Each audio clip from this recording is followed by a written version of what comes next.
Welcome back to Parenting Shrink Wrapped. Sam here with Melissa, and we have a really special guest today. Talking about, we're going to hit a topic that you can't get through life without dealing with. I don't think most of us can get through a year without dealing with it on some level, in fact. And when you're raising kids, it can be a complex one to know how to handle, and that is grief. I remember when I was training to be a therapist, we had a grief counselor come do a little bit for us counselors in grad school. And she was talking about this grief garden that she kept in her own backyard, to honor the clients that she worked with. And I remember getting teary at that time, thinking, like, how does anyone on this earth purposefully go towards grief, purposefully want to serve people in their, darkest hours, like, because I at the time was, I think, still learning boundaries also. um but I remember being really moved by the service that this woman provided, and that was my first experience understanding that there was such a thing as a grief therapist. And I was I don't know, honored to be in her presence, because she had this calm, welcoming, warm, like, she was a hug. Like, her presence was a hug, and which is what I think many of us need in the aftermath of a loss. And today we're going to talk with a really amazing practitioner whose name is Marna Brickman. She's a licensed clinical social worker, and her specialty is grief. And you will hear today that Marna's presence is also a hug, and it will come through. She's the co-owner of a practice called Guiding Therapy here in Annapolis, Maryland, where she and her other colleagues do amazing work. She specializes in grief, but she also has expertise in other areas as well. So she's not just a grief therapist, although this is an area of strong expertise for her. She also works with motherhood issues, women's wellness, people adjusting to health-related conditions, and couples, right? And frankly, there's a lot of grief around all of those things. I don't mean to make jokes, but like there really can be, like, there's tenderness that go along with all of those issues.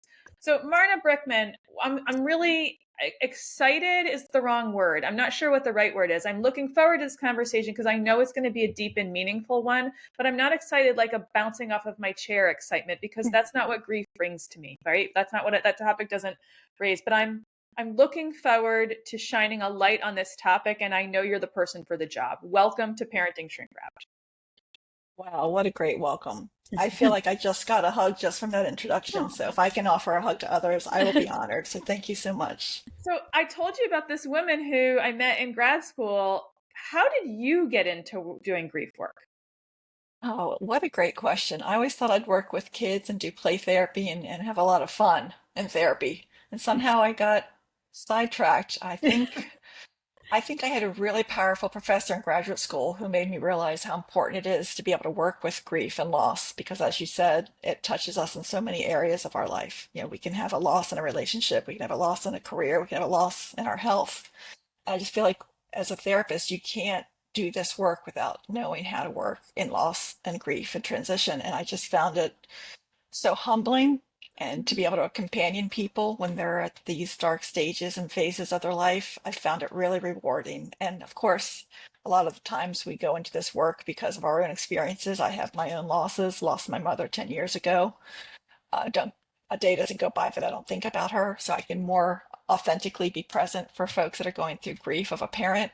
But there's also, like I said, relationships, health conditions, even the loss of your child going off to college, which is near and dear to my heart right now, or even a child going to kindergarten. There's so many things that show up as like, oh, I'm not feeling. I'm like, yeah, it's grief. Let's call it what it is. It's grief. All those things come right down to grief, and if we can name it, that's half the battle right there. Being able to name it. And I think it's such an important point to highlight that I think sometimes people think only about grief as the death of a loved one, of a pet, of something. There's a lot more to grief than just death.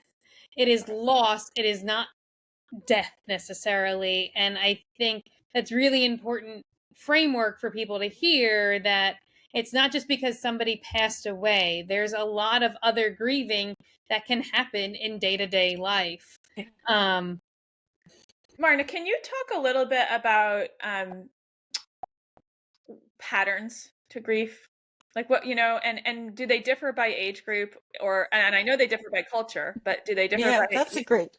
With the grief process, I think culturally there are a lot of differences with how people handle grief. I think age groups handle grief differently. Children are delayed in how they process grief. You may see some regression months later, months after a loss of a pet, loss of a family member. But overall, a lot of people handle or um, experience the same type of manifestations of grief. And I can name a few of them just Yeah, to please. normalize them. So when you're going through a grief, usually of any kind, you're going to feel physical manifestations. You'll feel nauseous or headache or tightness in your throat or just, tightness in your chest, your shoulders. You just don't feel well physically. Sometimes people take on the pain of whatever the person may have succumbed to, stomach cancer, throat cancer. Like people will actually feel in their body how they lost their loved one, and sometimes it's just pure headaches and nausea and exhaustion that hits you after you've lost somebody. Then there's also the emotional impact. I'm sure people are obviously sad and in dismay over loss, mhm. but what they may not realize is that irritability comes up and anger. Like, how's the world going on when I've lost my loved one? How's the Yeah. world going on when I just lost my job? Or everyone else is acting normally, and I'm like, I've got this painful loss, and people get really irritable and angry, and that's an unusual symptom of grief, but it comes up a lot. And there's also a lot of guilt when there's grief. Did I do enough for my loved one? If it's a suicide loss, the guilt can be pretty profound and complex for the grief. If it's a suicide loss, that's a topic we could share a whole nother session Yeah. on. But the emotions are all over the books with grief, all over the place. You're in denial one moment, then you're in acceptance, then you're having a joyful memory, and then you're back to dismay. So the emotions are all over the place. Then I'm sure a lot of people felt mentally not quite together after a loss, like, oh my gosh, what did I just read? You're reading the same paragraph over and over Yeah. again. You forget why you've walked into a room. You feel very foggy. You feel like, I can't balance the checkbook. I can't write a bill. So mentally, you're not quite where you need to be after a loss. Then there's the spiritual component. A lot of people will wonder spiritually why this happened. How could this happen? Is there a God controlling this? Are they with God now? Will I see them again? How's my spiritual world now that I've lost someone that was so important to me? How do I go out to this world believing in the spirit that I used to believe in? Is my religion a support to me? So it affects you spiritually. And then also socially, a lot of people like want to turn in, put their head under the covers and shut out the world when they've had a significant loss. And then other people can't be alone. They want to socialize and not, and just want to make sure they're around people so they don't have to feel their feelings, and they seek out social interactions to kind of get through what they're getting through. So grief can really hit you a number of ways: physically, emotionally, mentally, spiritually, and socially. And those are all normal. That's the And they're one thing all, the yeah. message that I really want to name is that it's all normal. Anything that you're feeling, any way that you're grieving, it's normal. And I think the fact that you you rattled off those 5 categories and then subcategories within them, like um it's an understatement to say that grief um like upends you. Like if Oh, you're dealing with yeah. grief, you shouldn't expect to be functioning in your life the way No, you can under no. other Yeah. circumstances. Yeah, I say it's like you've lost your anchor. You're kind of floating out there, depending on who the loss was, what you've lost, if it was a loved one, if it's a job, if it's your health. You really feel a little unmoored, that you're just kind of floating and you're looking for anything to hold on to. And that's what you need resources to hold on to during grief. That's why And grief Marna, counts. Yeah. Mhm. you mentioned kind of like the passing of your own parent 10 years ago. I think the other point to all this too is that, you know, you're 10 years removed from that, but there's still grieving that happens. Yeah, Like there's that's no right. There's no finite end. time limit to grief. And I'm sure, people who have lost loved ones, it could be years later and they find themselves back feeling the way they felt the day that it happened. Absolutely, because the person's still gone. So, of course, you're still going to grieve them. And sometimes the grief gets worse because you're longing to be with them. It's longer than you've gotten that hug. It's that much longer that you've seen them. It's that much longer that if we're talking about a healthy body or a relationship, I mean, the grief doesn't go away because the loss is still there. We learn to live with it. Obviously, we learn to cope, live with it. We manage our emotions around it, but the grief doesn't go away. And the objective shouldn't be to get over. It's to live with. To integrate it. Yeah.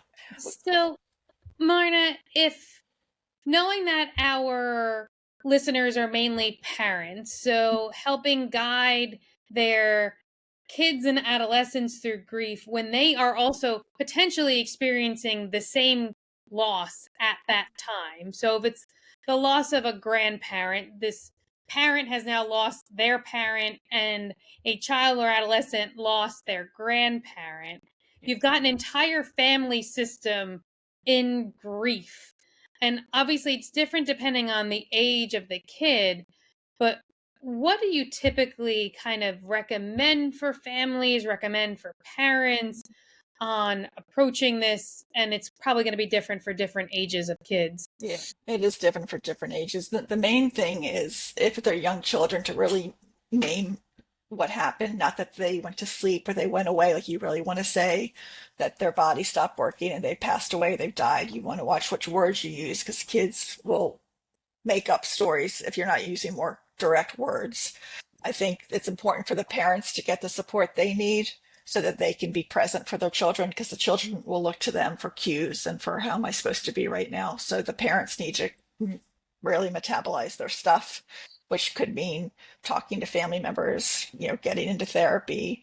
I think it's important to show your feelings in front of your children. Let them know this is a sad thing. Mommy's sad. Mommy's crying right now, and it's okay because we miss our loved ones so much, and crying's okay.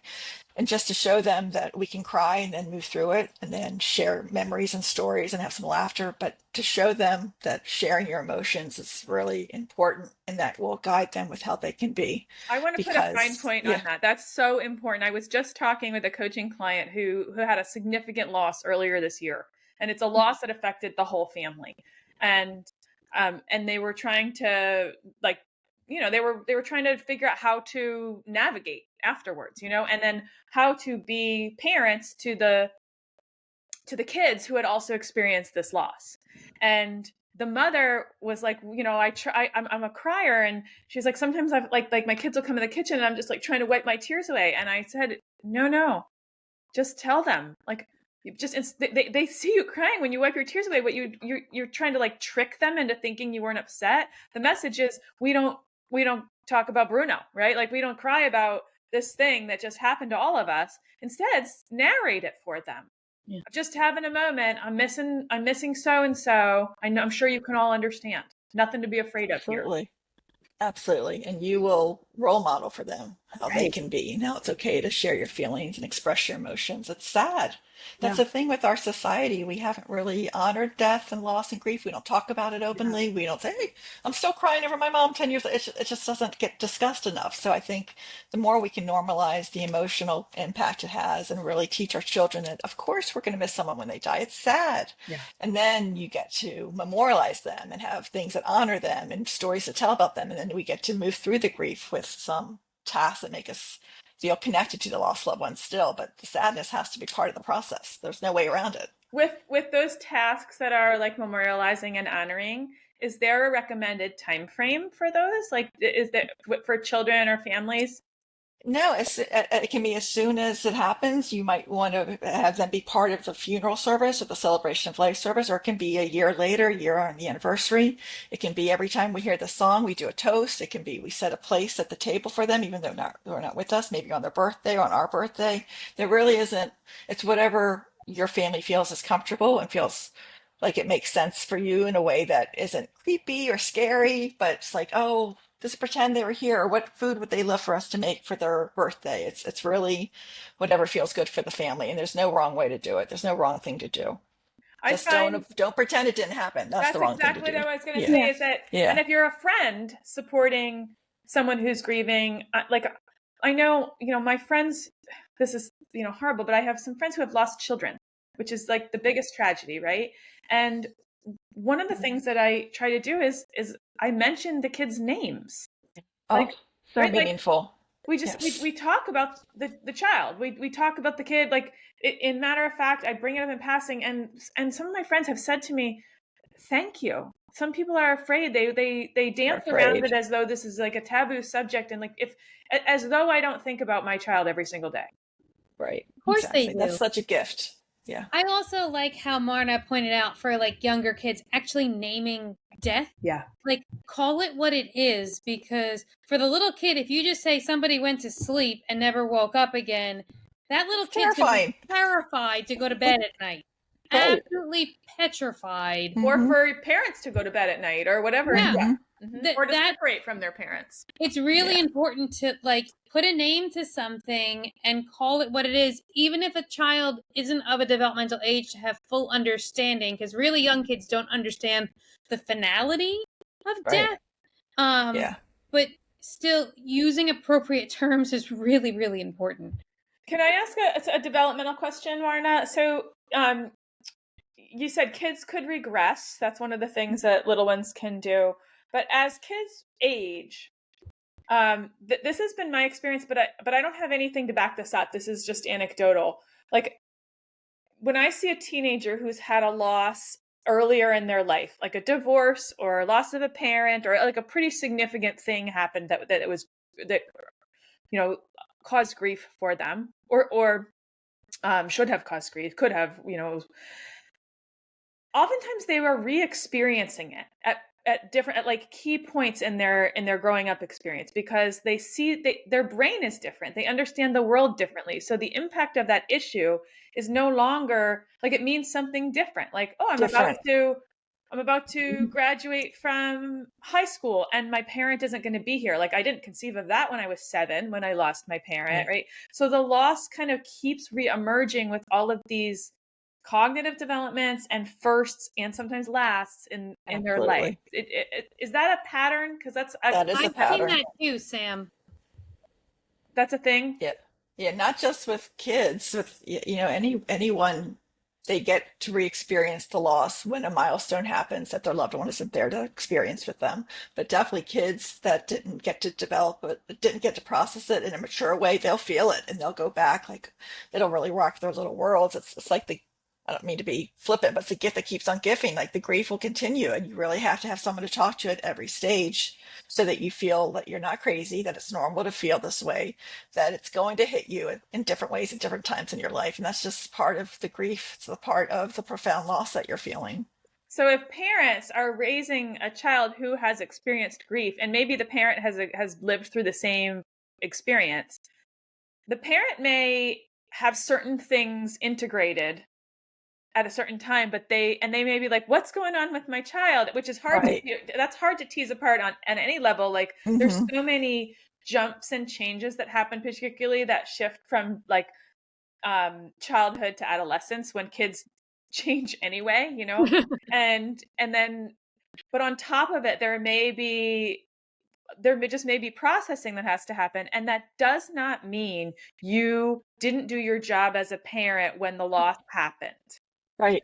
It just means we're at a different stage and more processing has to happen. As long as parents can know that, like, oh, of course, they're different than they were at 14 than they were at 7. Of course, there's going to be different feelings around this. So it can kind of shake a family up a little bit when you thought, oh, I thought that was processed already. I thought we were past that. But no, certain things will just bring it all right back. And you have to continue to talk about it, process it, make sense of it, normalize it, and make them feel like, of course, you still miss so and so. Of course, we wish they were here for your graduation. Of course, we wanted them to be here for the prom pictures, all those things. Or the pet, a lot pet loss. People don't talk enough about pet loss, how devastating that can be to a family. It's the I first, get yeah, regular emails as a school counselor. FYI, our beloved pet is on, in its final days. Not sure when it's going to happen. Like, those were things that I alerted teachers to, yeah, you need to know, yeah, because that because kid that's was on there, like they were checking messages all day. Like, did mhm, my pet make it through the day? Yeah, right. Sam, I It's mean, I'm dealing with that right now. We have a dog who's 15 and a half years old, yeah, and she's she's elderly. Her legs are bad. Like, unfortunately, her time is coming, and she's older than all my kids. So, my husband and I are talking about, the timing, and then here I am bawling hysterically one night, like when it's lights are out, it's like bedtime, and my husband's like, "What's wrong?" And I'm like, "I'm upset about Sophia, who's our dog," and Of course. and like Anticipatory uncontrollable grief. tears, and like Yeah. logically I get it. Like the dog, she's old. Like she's old for a dog. And but and the kids asked, and I said to them, I said, I'm just upset about the dog. Like it is what it is. We've made the kids aware that, like, hey, Sophia is not going to be around too much longer, and they're all upset about it. And we've just tried to create space that it's okay to be It's sad. okay. Yeah. But I think that's one of the hardest thing about having family pets is, unfortunately, dogs, cats, and any other type of pet you may have, often their lifespan is much shorter than a human lifespan. Sure. Um, so You're going to there's lose very them for few sure. pets that live as long as humans do. Yeah. So you definitely want to make sure you've got plenty of videos and pictures and all the things that you'll want to remember them by in the future. Make sure the kids have good quality time with them. But pet loss is rough. I used to run pet loss workshops for hospice. It's rough. I mean, people are more involved with their pets sometimes than their parents or their grandparents or their in-laws. It's the first relationships your kids have been in is with the Sophia, so it is a big loss. It's nothing to sneeze at. And Yeah. you want to honor the pet and just make sure you're talking about the pet. Oh my goodness, I could talk about pet loss forever. I look at my dog, I'm like, you're gonna break my heart one day. No, I can't think about it. You said around pets, make sure there's a lot of quality time and videos. Are there other And people.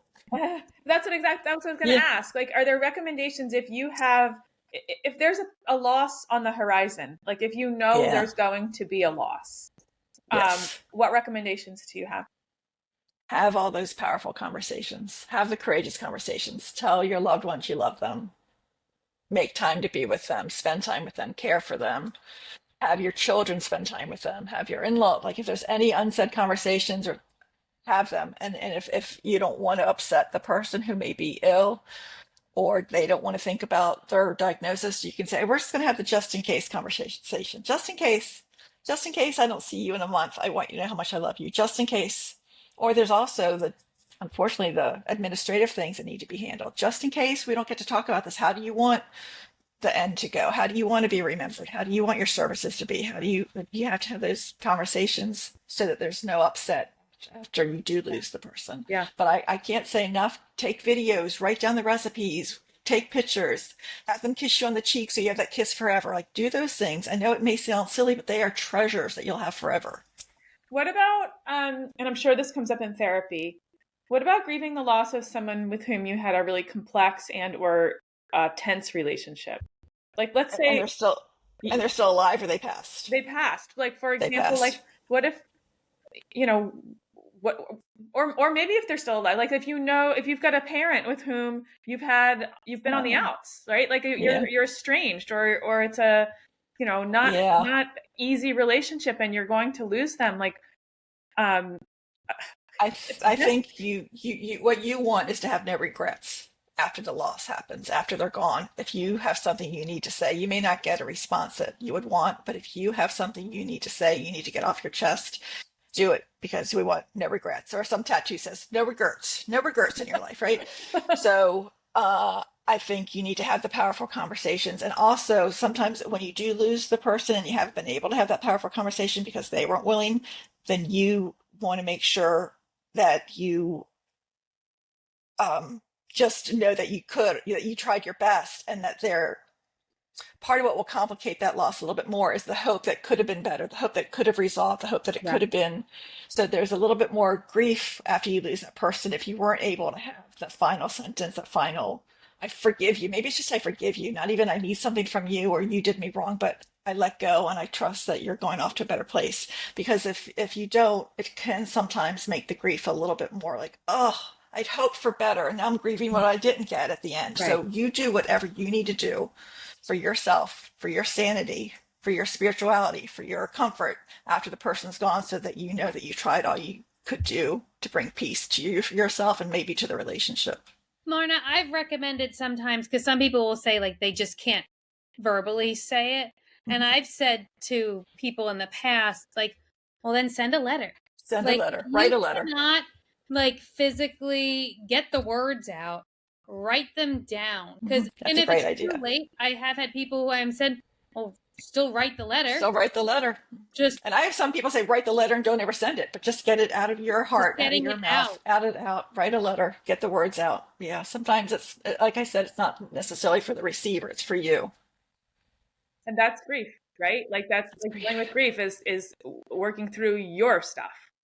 Working through your stuff. And you guys know the normal stages of grief. You've heard them all the years: denial, anger, bargaining, depression, acceptance. They added a new phase to grief that they're hoping everyone gets to, and it's finding meaning in your loss. Like, what about this would you do differently? What about this illness are you now a fundraiser for? Are you now going to raise money for this cause? Are you going to be a contributor to the SPCA because of dog loss? Are you going to, just where can you find me? Or is this going to help you be better in relationships to your next partner or your other child or whatever? So I really love that they've added this. David Kessler is a great author. He's written on grief and a big grief expert. And he joined up with Kubler-Ross and wrote a book with this additional step called Finding Meaning in Your Loss. I think that's so important. If we can Yeah. like I say, it's like you get a little flowers out of some manure. Like something can come from this. Maybe not the first month, the first year, but some growth, some opportunity, something can come from your loss, and that makes it all make sense. Like, okay, this wasn't for nothing. I'm going to be a better communicator. I'm going to be a better lover. I'm going to be more generous. I'm going to be more present in my relationships because of what I regret didn't happen in my past. So I really, really hope people find meaning in their loss and they get the support they need. So, Marna, I mean, if you're local to Annapolis, obviously we have the pleasure of having your services available. I know a lot of people will get grief counseling through hospice services, but are there other, I'm sure there's other like big grief. Mm-hmm. There Um, are. David Kessler is one of the best. He actually has a group online. I think he has grief.com and Tender Hearts are two of the okay. ones that I've heard of that David Kessler runs. But a lot of churches have grief support groups. A lot of religious groups have grief support groups. Most therapists, if they're worth their bread and butter, they should know how to work with people that are grieving. But not a lot of people want to work with grief. So find a counselor that's comfortable in the space that can walk you through the process, that can normalize things for you, that can make you feel like you're not crazy, because sometimes grief makes you feel like you've lost your mind. So just find the person that hears you and that will companion you along your journey. And there are plenty of people out there, great people out there. And we would love to help at guiding therapy, of course, here in Annapolis and virtually all over the state. I And same really for just want to kids, remind, yeah, right? Same yeah. for kids. Don't just find something for yourself, but like find support for your Oh, child if you're feeling out of your depth too. definitely get support for your child because it's a lot to tackle, especially if the loss is like your parent, they're grieving their grandparent. Like you need to get yourself okay. And it would be great to have support for both you and your child while you're both navigating that loss, especially if the grandparent was really involved in your lives. Like the big, as I say, they're big holes. They leave big holes in your heart. You're like, and you're just left like floundering, like, whoa, help, someone help me. You need something to hold on to. We'll put grief.com and Tender Hearts and other recs, and guiding therapy, of course, will be in their show notes. Um, thank you. Thank you, Marna, for being a big hug. Thank you for the work that you do and um for holding space for people who don't know maybe how to ask for it or don't know what they need, right? Like that's just such a gift. Thank So you so much for having me. I'm so glad to share this hug with both of you. Two are wonderful women. I'm honored to be colleagues with you, and just being in the space with you has been wonderful. Thank you so much. And to our listeners, thank you for tuning into another episode of Parenting Shrink Wrapped. We love you. We love your kids. Thank you for raising the next generation of world changers.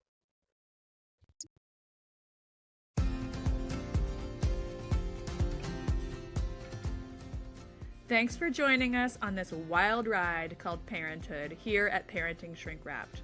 We hope today's episode gave you some useful tools and maybe even a few laughs to help you navigate the twists and turns of raising teens and kids. Remember, parenting is a journey, not a destination. And no matter where you are on the road, we're here to help you stay on course. Whether it's monumental meltdowns, teenage turmoil, or just the everyday chaos, you don't have to travel this path alone. So until next time, keep your seatbelt fastened, your sense of humor intact, and your eyes on the road. We'll be back soon with more compassionate conversations and practical strategies to support you and your family. Don't forget to subscribe to Parenting Shrink Wrapped wherever you get your podcasts so you never miss an episode. And if you've enjoyed today's show, we'd love it if you'd leave us a review and share it with a friend. If you have suggestions for topics you'd like to see us cover in the future, feel free to send us an email at parentingshrinkwrapped@gmail.com. Until we meet again, take care and enjoy the ride.